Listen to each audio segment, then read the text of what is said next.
watched Monday Night Raw.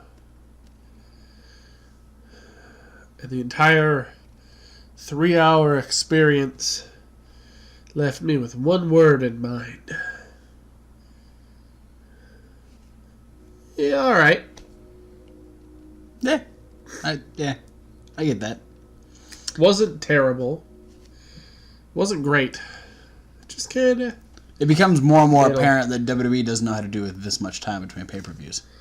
Yeah. Oh, boy. Good thing next week is the go-home show. Yeah. But let's talk about what happened this week. Dear God, let's hope there's less than 6 weeks before the next one. Maybe. I don't know exactly when the next one is. I don't even know what the next one is. I think it's Extreme Rules. But anyway, we had Elias start out Monday Night Raw where he began singing a song about him attacking Seth Rollins last week and how it got him an Intercontinental title match. And lo and behold, that brought Seth Rollins out. Seth Rollins came out. He decided to grab a chair. We had a weapons standoff where eventually the chair won against the guitar. The guitar bounced on the ring. Yeah. Jinder Mahal came out and helped back up Elias, which then brought out Roman Reigns, which, guess what, made Kurt Angle make us a tag team match. Because he's Teddy Long now. Where Elias and Jinder Mahal defeated the Shield, where Elias took advantage of the fact that Seth Rollins tried to bring in the chair again, and while the referee's back was turned, DDT'd him onto the chair, picking up the win for the team. We miss you, Dean. Yeah, we do. We had Jinder and Roman both comment on each other later on in the show, which then led to them just beating the hell out of each other. We also had... It's weird watching them FaceTime argue on Raw. Yeah, it was a little weird. From, like, down the hall. Yeah. They weren't on like, opposite sides of the arena or anything.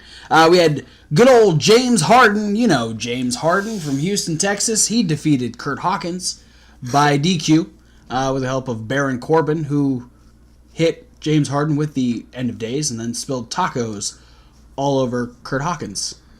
Curt Tacos. And is now the new Constable of Monday Night Raw. You know this is a Vince McMahon idea because they use the word Constable. Nia Jax defeated Natalya after Natalya tweaked her knee. Ronda and Nia had an issue while Nia tried to tend to Natty. Ronda actually came down and helped her out. Then there was more fighting back in the trainer's room, which led to Ronda just telling Nia to leave. It was like, it's all verbal and eye fighting. Yeah, it was a lot of intense Ronda. Yeah. And like, oh, I didn't know. Why are you so mad at me, Nia? Because you're kind of a bitch, Nia. And they're going to have a face-to-face next week. Which is weird, because they just face-to-faced twice this week. Yeah, I don't know why we need it again. Especially since last time Stephanie McMahon made all this random heat. Renee asked Bobby Roode about Money in the Bank. He seemed very confident, but not so confident about Braun Strowman tonight. And, you know, he didn't fare so well against Braun Strowman. I don't blame him. He tried, but Braun Strowman did break a ladder with his hands. And then broke Bobby Roode. And Kevin Owens was not impressed and planned to show that he was better than all of them when he faces Finn Balor in the main event. The Deleters of Worlds came out and talked about the upcoming Battle Royal, about who their contenders might be for Money in the Bank. And then we had said Battle Royal, where Ziggler and McIntyre were eliminated by Breezango. Titus Worldwide was eliminated by The Revival. The Ascension was eliminated by Breezango. Breezango was eliminated by The Revival. The Revival were eliminated by Heath Slater and Rhino. And Heath Slater and Rhino were eliminated by Heath Slater and Rhino, because Slater hit Rhino with Bo Dallas. So I guess Bo Dallas kind of eliminated him. But the B team are now the number one contenders and will face the Deleters of Worlds at Money in the Bank for the Raw Tag Team titles. Yeah, your winners, Curtis Axel and Rhino. We had more Revenge of the Coach. We had more Bobby Lashley and Sami Zayn, where at least you glazed over like the most important fact of that whole segment. I talked about it. Do you want to say it again? No, Renee is woken. Oh yeah, Renee is woken, and Matt was. It was wonderful. Matt gave it a woken ovation. Woken standing O. Yeah, woken standing O. Yeah, Bobby Lashley, Sami Zayn. Sami's still trying to be an asshole. He did get under Bobby's skin this week by saying that maybe he wasn't actually in the military.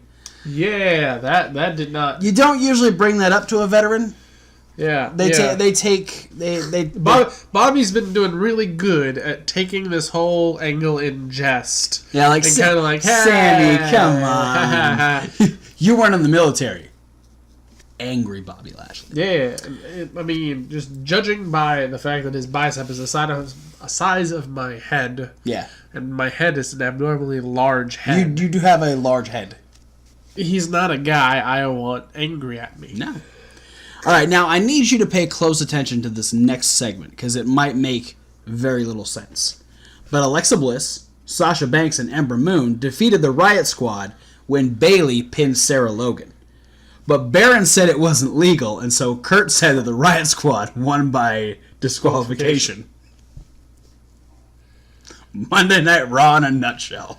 It's a segment that was legitimately put together for the only reason to show Baron Corbin's new character. Yeah. And then Baron Corbin had a talk with the referee saying Bayley shouldn't have been allowed in that match. Wow, why would you make that decision? With no audio, hardly at all. Yeah, not at all. We just had Michael Cole go, "Oh, that referee is getting a mouthful for no, not a mouthful. That's moving on." Baron Corbin's giving Mike Cole a mouthful. Oh, man. Wolf no more. And next week, we will have 2 Fatal 4-Ways of all the Raw contenders for Money in the Bank. Maybe. Sasha versus Ember versus Natty versus Alexa. And Finn versus Braun versus Roode versus Owens. But our main event, we had Finn Balor defeat Kevin Owens by disqualification because Kevin Owens is a dick.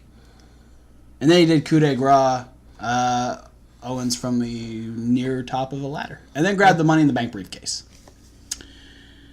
What did you like Monday Night Raw? That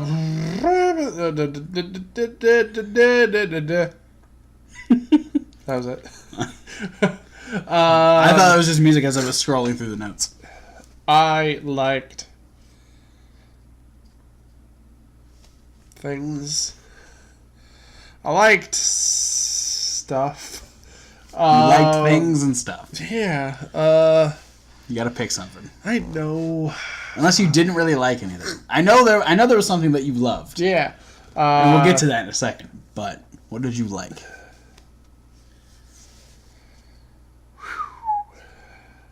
Shouldn't be this hard.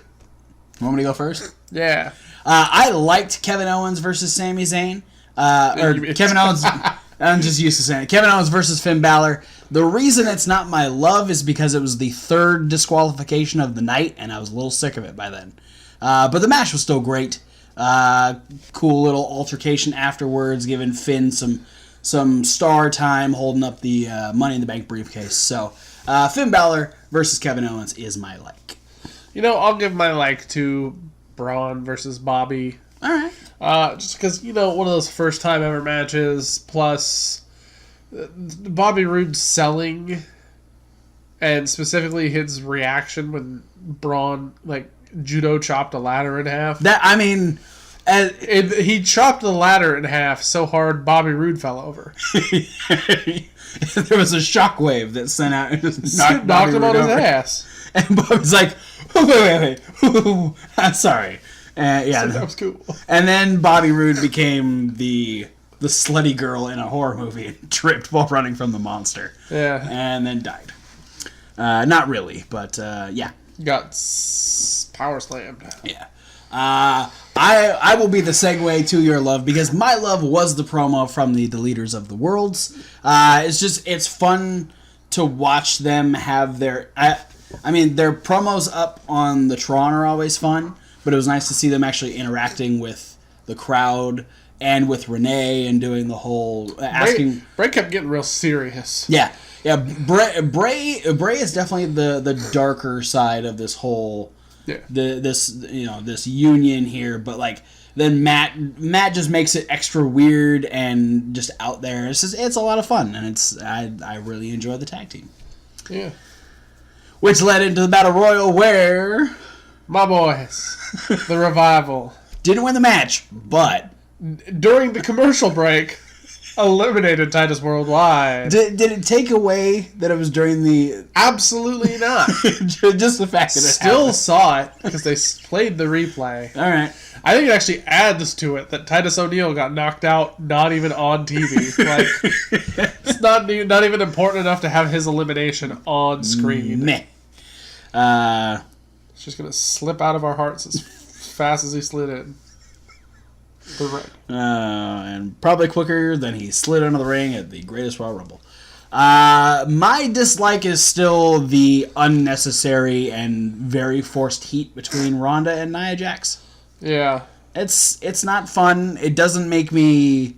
This made it seem like they were trying to find an actual reason for them to not like each other. Yeah. In a way. But it still didn't really make that much sense. But this made me feel more like your hunch for Money in the Bank is correct. Oh, yeah. The fact that Natty was very pivotal to this whole situation, yes. I can definitely see her potentially turning on Ronda, maybe saying that, oh, well, you know, Nia tried to be there for me, you tried to push her away, or for whatever fucking reason. But yeah, this segment definitely made that a bit more obvious for me. Yeah. Did you dislike anything? Yeah. Oh, I think I know what it is. Constable Baron Corbin. Knew it. Yeah, why? I don't... This is what happens. Is Baron Corbin... Baron Corbin is essentially Stephanie's proxy on Monday Night Raw. Yeah. Stephanie, you're way more attractive than Baron Corbin. That's a given, but I'm just like... And you don't have a stomach face. Or do you? We don't know. Oh, she hasn't worn, like, midriff clothes in a while, so... No, it's just... I'm not usually, like... You know, I'm not a big fan of Baron Corbin. No. Just to be completely honest. I like Baron Corbin. But... To see somebody who, at least I recognize that there's potential to do something with Baron Corbin. Right. To see him put in this role is like, oh yeah, we just need to remind everybody he's there. So let's have him ruin a match. Two matches. And then, yeah, just be a dickhole. He ruined 2 matches by disqualification. Yeah. And he wasted tacos. Fuck you, Baron Corbin, and your taco wasting ways. That's my extra dislike. Is that Constable Taco Ruiner. Okay. The Constable Taco Flipper. Got another one. Yeah. All right. Well, with that being said, thanks for watching, guys. Don't forget to like, comment, and subscribe. Click those links down below. There are so many social media links. There's also a podcast That's link. the one that says SoundCloud. And there's Reasonable Wrestling Fans. It's reasonable with a W. I like wrestling. Where you can get the list with this crazy-ass motherfucker Hey. here. There's also a Question of the Week. There won't be one this week because Thomas Wolfe has some real-life stuff he's got to deal with. So next week you get a brand new episode of Question of the Week. Hopefully. There's also unboxing videos where you can get shirts like this and little micro brawlers. There's punishment videos and other videos that are loosely based around wrestling. But for now, guys, thanks for watching, and we'll see you at whatever video you decide to watch next.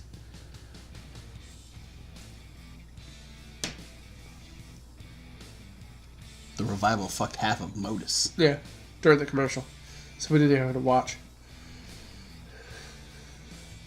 But there's no commercials here, so fuck Modus.